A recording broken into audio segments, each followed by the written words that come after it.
This is Ken Pyle with VOD TV. We're at the American Cable Association Summit in Washington, D.C. But now we're going to go to Alaska with Terry Nidiffer. Terry, you're with GCI, and GCI is the large cable operator in Alaska. Things are a little different there. Why don't you tell us a little bit about the lay of the land, because I think it's important for people who live in the lower 48 to get an appreciation for some of the challenges you face. Sure. Alaska is the largest state. It has in fact, many times larger than even Texas, and much to the chagrin of the Texans. And we have a very small population, and the population is really spread out, not just in the middle of the state, but around the edges. And there are very few highways. A significant amount of transportation is either done by air or by boat. Many of the locations are isolated with no road systems. So we have pioneered quite a few satellite technologies to get this communications going between these remote locations. We're building more fiber all the time. We have 2 undersea fibers to the lower 48. We've ringed up through the second largest city in Anchorage with fiber, and those are considerable distances. That's probably about 900 miles just doing that. And we've just completed a project that we did as part of the Broadband initiative with the Obama administration and the RUS, and we've built a combination fiber microwave to provide terrestrial facilities all the way out to the southwest edge of the state, which is quite a distance, over lots of mountains and unpopulated areas, and done in a very short period of time because we have a very short building season, and in very harsh climates, and over great distances. And so we've completed that, and already the consumers on the end of that, and the organizations like health organizations, native health organizations, and school districts are seeing great benefit from that. So.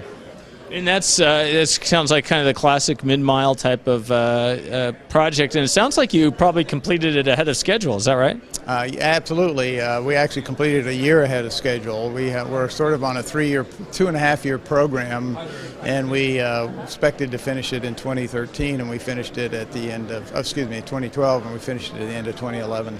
Wow! Congratulations on that. And it's you're saying people are already seeing the difference, telemedicine, that sort of thing? Yes, in the telemedicine area, they use HD video as a big component of working with the clinics in the little villages, and then the regional health centers in the regional centers, and then back to Anchorage to the native hospital there, and then back to the lower 48 for other help. And so to have a system that's terrestrial based with low latency versus the old satellite system that used to get in the way of that, and the capability of providing way more bandwidth for a lower cost, has really made a difference to them. Same thing for our education system up there.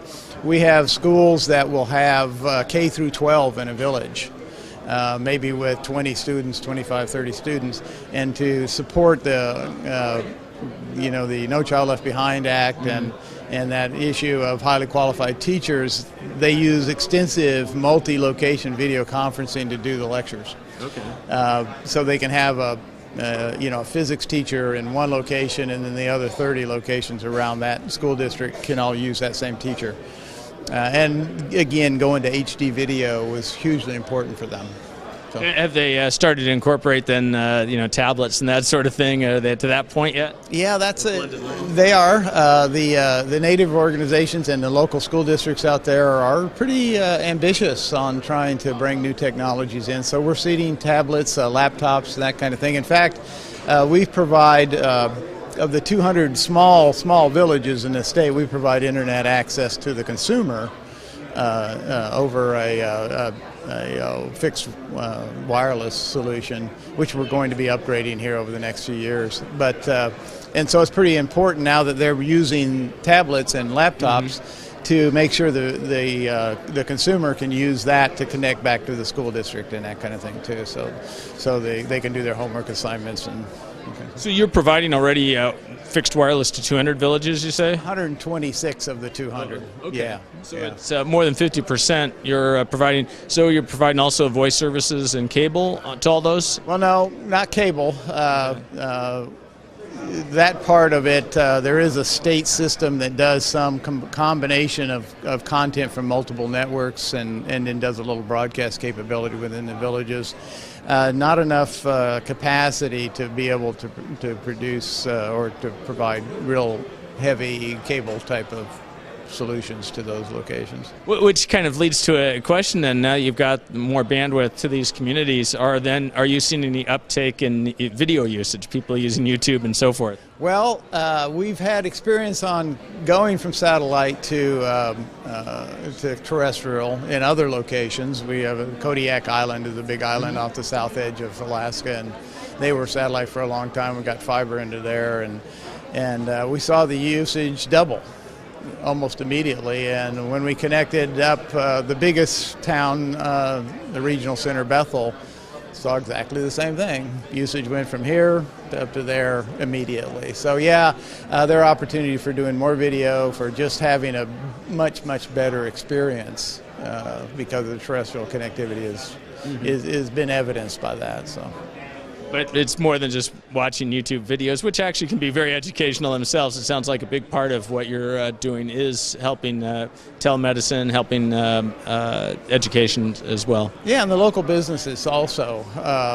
There's a lot of tourist business out there, quite a bit of resource business out there around fishing and that type of thing. And those local businesses now have a connection, into the rest of the world that's efficient and effective. And we have a little testimonial video that we had done about the whole project. And, there's a lady who runs a lodge, a bed and breakfast, and she said it's a huge difference for them.